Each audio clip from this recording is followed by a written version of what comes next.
I'm your host, Christene Marie, and I am so privileged to invite you to join me today as we dig into lesson number 4 on A Course in Miracles in the workbook. A Course in Miracles is something I've read for the last year.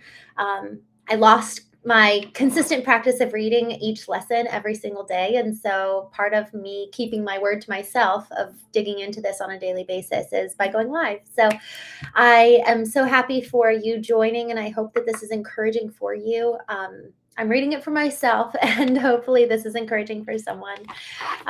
Lessons 1 through 3. I'm going to do a quick review before we move into lesson 4. Lesson 1, nothing I see in this room or any place around me means anything. Lesson number 2, I've given everything I see in this room or any place around me all the meaning that it has for me. Lesson number 3, I do not understand anything I see in this room or anywhere around me. Lesson number 4, these thoughts do not mean anything. They are like the things I see in this room or on the street, from this window, in this place. Unlike the preceding ones, these exercises do not begin with the idea for the day. In these practice periods, begin with noting the thoughts that are crossing your mind for about a minute, then apply the idea to them. If you are already aware of unhappy thoughts, use them as subjects for the idea. Do not, however, select only the thoughts you think are bad. You will find, if you train yourself to look at your thoughts, that they represent such a mixture of that, in one sense, none of them can be called good or bad.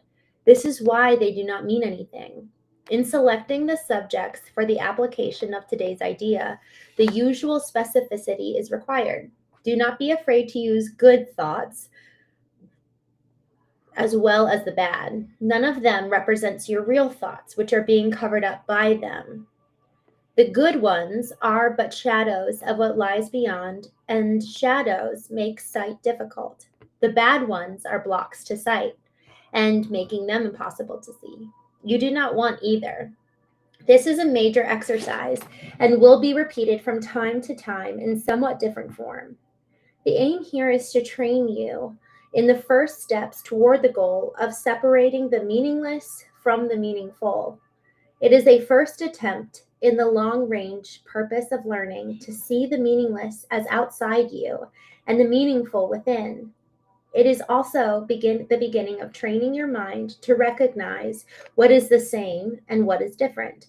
In using your thoughts for application of the idea for today, identify each thought by the central figure or event it contains. For example, this thought about blank doesn't mean anything. It is like the things I see in this room or on the street and so on.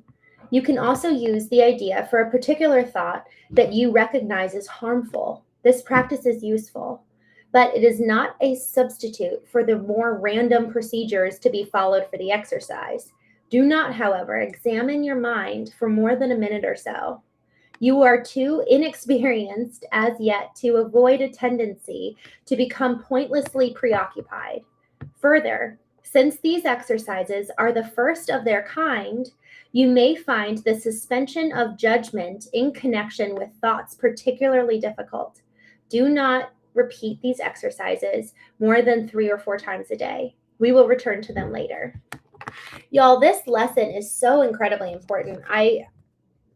The point for me that really stood out here was where she says, so this lesson is the first attempt in a long-range purpose of learning to see the meaningless outside of you and the meaningful inside. Man, I'm so grateful for this book because it's really, really taught me to remain detached from, effectively, if I think something, if I examine or if I have a thought, it's almost like pulling that thought into my conscious state so that I can examine what it has to say to me. Because here's the thing, if we are subjective at all times, for the most part, to every whim that passes through our mind, and we just immediately react to it, rather than taking that thought, there's a biblical text that says, take every thought captive. And that's effectively what this is doing. It's that, oh, I have a thought. It actually doesn't mean anything. We get to assign meaning later, perhaps. I know that she's got a whole series of lessons for us that we're going to be building on. However, y'all, there's something about this where if we can take a thought captive and then examine it and then assign the meaning or strip it of its meaning, it's like we actually have full control and full power over our thoughts. For so many people, whether I'm doing one-to-one working with them on knowing, or I'm in the knowing retreat, I'm actually here right now. I stepped aside to do this video. So many people are plagued by their mind.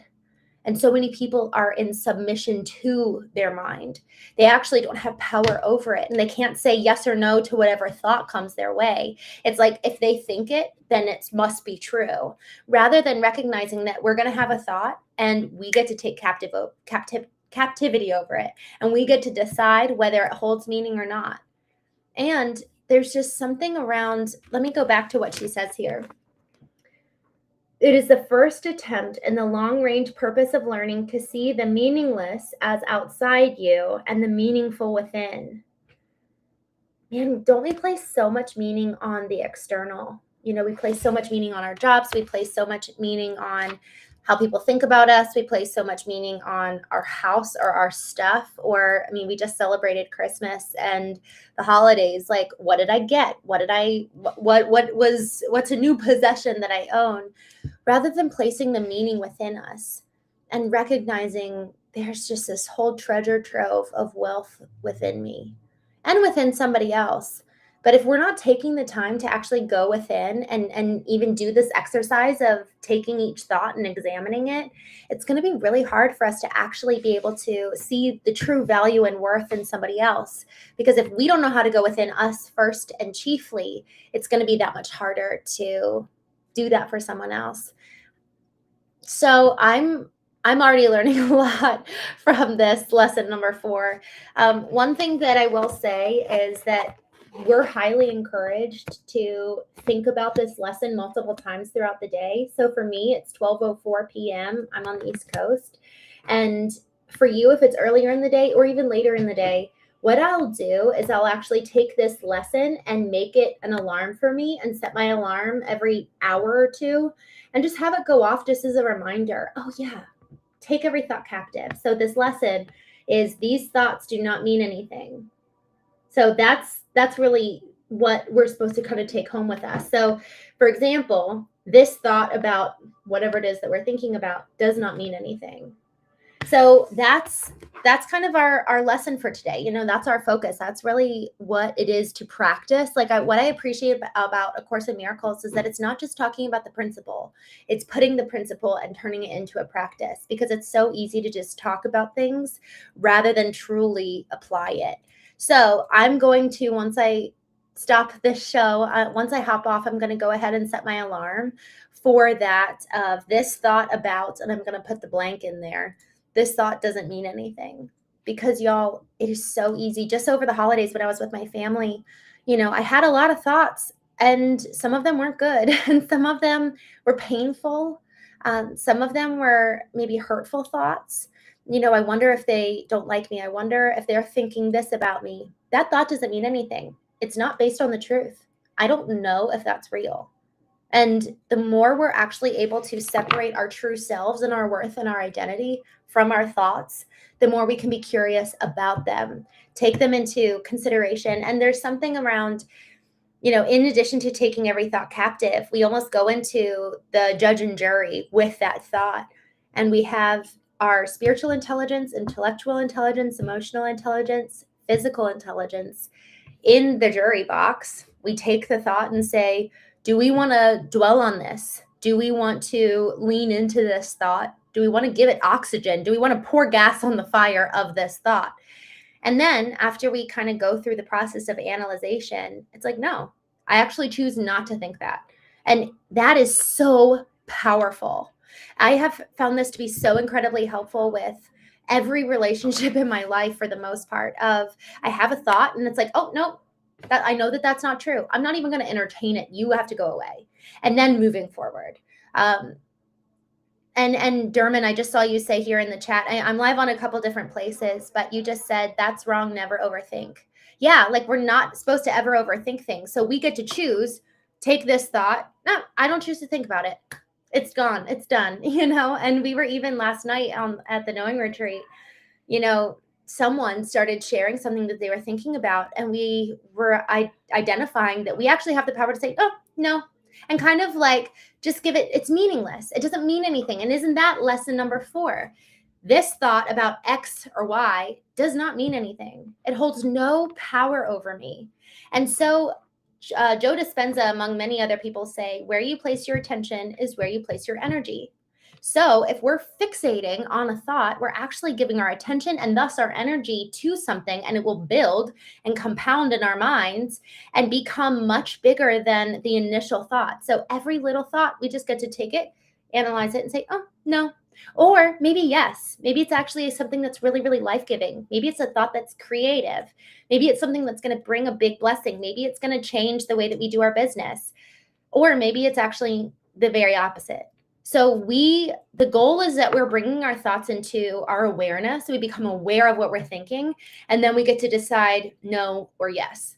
And ideally, once we kind of build up that practice and that habit, it becomes quick. It becomes just a normal practice of, oh, no, I choose not to think that, moving on. So Dermot, I love that you said that. Brixton, thank you so much for joining. Mr. Professor, thank you so much for coming on. Overthinking is final boss. I completely agree. I think that final overthinking, honestly, if we start doing it, that has the power, not you and me. So do we want to be in the driver's seat of our life, or are we going to let our thoughts be the dictators? So with that, thank you so much for joining me. I'm going to come on here later this evening for the Knowing Show, and I